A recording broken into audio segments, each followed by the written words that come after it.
Okay, that's better. So we are, if you go into the keynote, actually that looked like the PDF version. Go up to the top.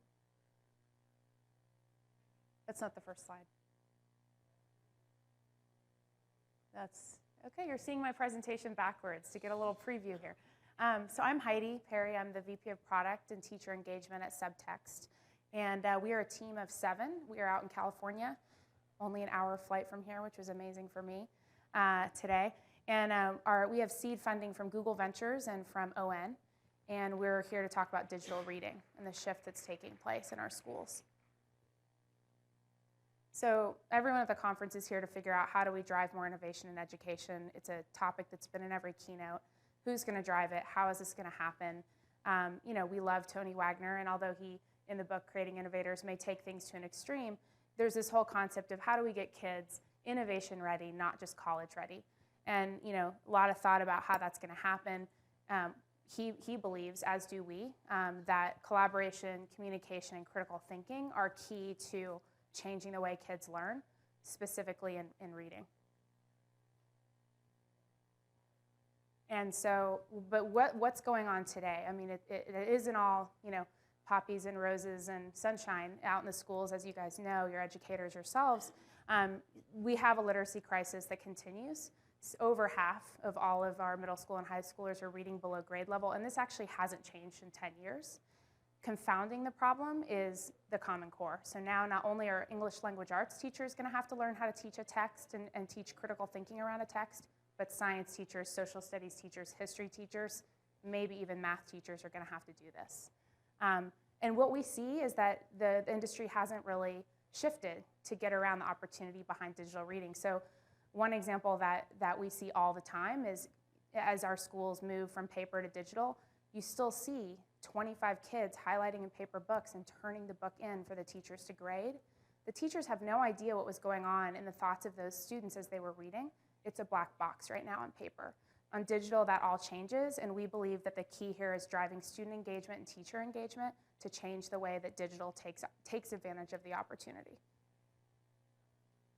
And I should mention here, you know, so our solution is really 21st century literacy instruction. And what does that look like? So this is our app. We started on the iPad as a free app. We've been piloting since fall with about 50,000 students and teachers. We are, by the end of the summer, will be a full web reader as well as on Android. Google's one of our investors, so important for us, you know, we believe, and also just with BYOD programs, the movement is not going to be just Apple. Over the next 12 months, you're going to see a lot of Android devices due to the cost coming down. So we need to be everywhere, and we are, you know, I'd say 50% of the way there. And this is unique to us across all reading materials. It's not good enough to just be in paid DRM'd books.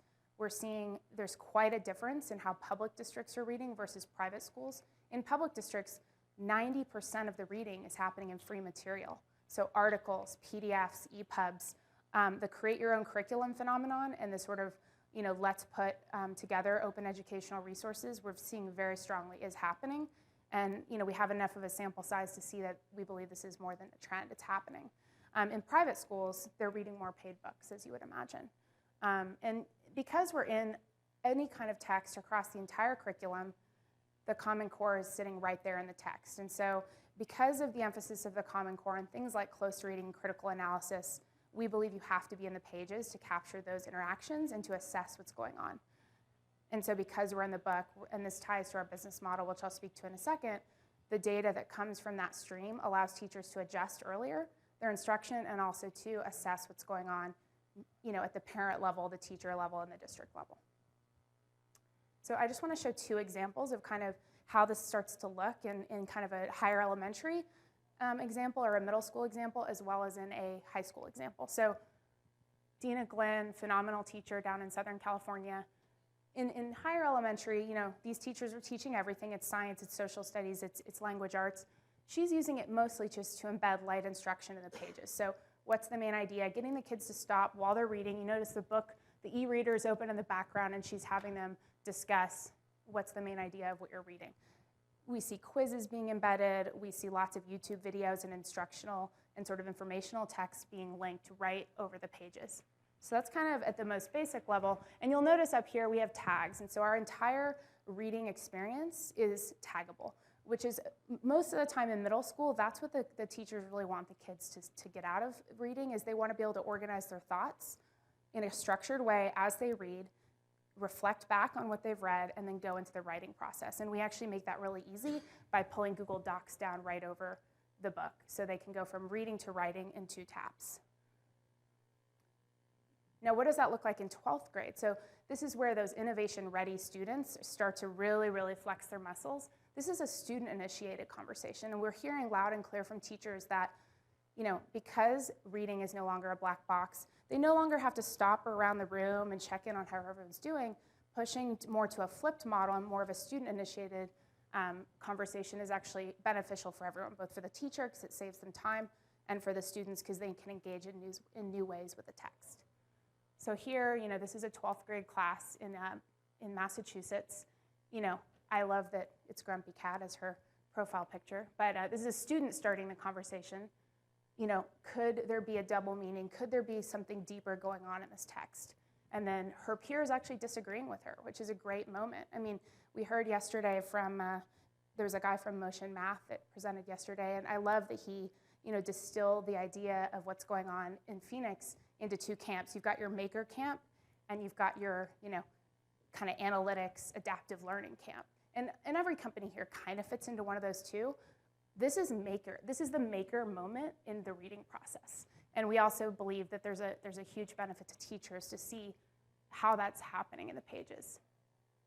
So how's it working? So kids, and in a freemium model, which I'll speak to in a second, we're a freemium business model, you have to satisfy the customer, which is the student and the teacher. If you don't, you're not going to get the organic growth, and you're not going to be able to then eventually sell from the top down at the district level. So kids are loving it. The most common thing we hear across the board is sort of, my kids are more engaged. This is what wakes us up in the morning. This is why the company was founded. Kids are more engaged in the text. They're reading ahead of their assignments. Shy kids are speaking up, which I love hearing. I was one of those shy kids as a kid, and if I could have read Kafka and Shakespeare this way, I would have probably had a much different experience. And struggling readers are actually moving ahead of where their teachers think that they should be.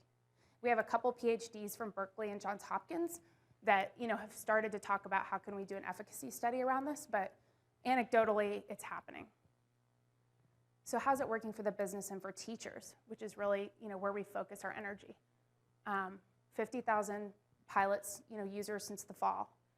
An additional 69,000 through Edmodo that are using us as a web app on Edmodo. So for classrooms that aren't on an iPad yet, our Edmodo integration allows kids who are still reading on paper to have that close reading experience on the web. And really, these are all types of schools. So we've done a lot of in-classroom work and a lot of kind of PD work to make sure we're building the right features. And we're seeing, Title I districts. We have a large district in Texas with 1,800 kids in the pages together right now probably at this very moment, reading simultaneously on the platform. So this isn't just something that's happening in private schools, it's happening all the way up to big districts. And we've spent a lot of time really integrating deeply with Google. We kind of consider Google one of the backbones of education in terms of they have the identity, they have Google Apps for Ed, so every kid can log in with their Google Apps for Ed email address and SubText. And putting things like our commercial integration on books is through Google Play, making it easy to volume purchase 1,000 books at a time through that relationship or through that login with Google. So that's been an engineering focus and something that we believe is helping save teachers time. Engagement's going through the roof. In fact, I just checked the numbers before I came in. April is on track to do 1 million engagement points this month. And so that's, people leaving notes, reading notes, engaging really deeply in the text. And what amazed me was, 126 pages read a month. If you're in the book and seeing what's going on over 126 pages per user per month, you can start to measure reading and change it. And that's what our business model is going to be. So we see the business model as very simple. Every text in K-12, if they're reading in subtext, an overlay. We basically have a series of annotations and assignments that are overlays on top of the text, which means we're very flexible for partners who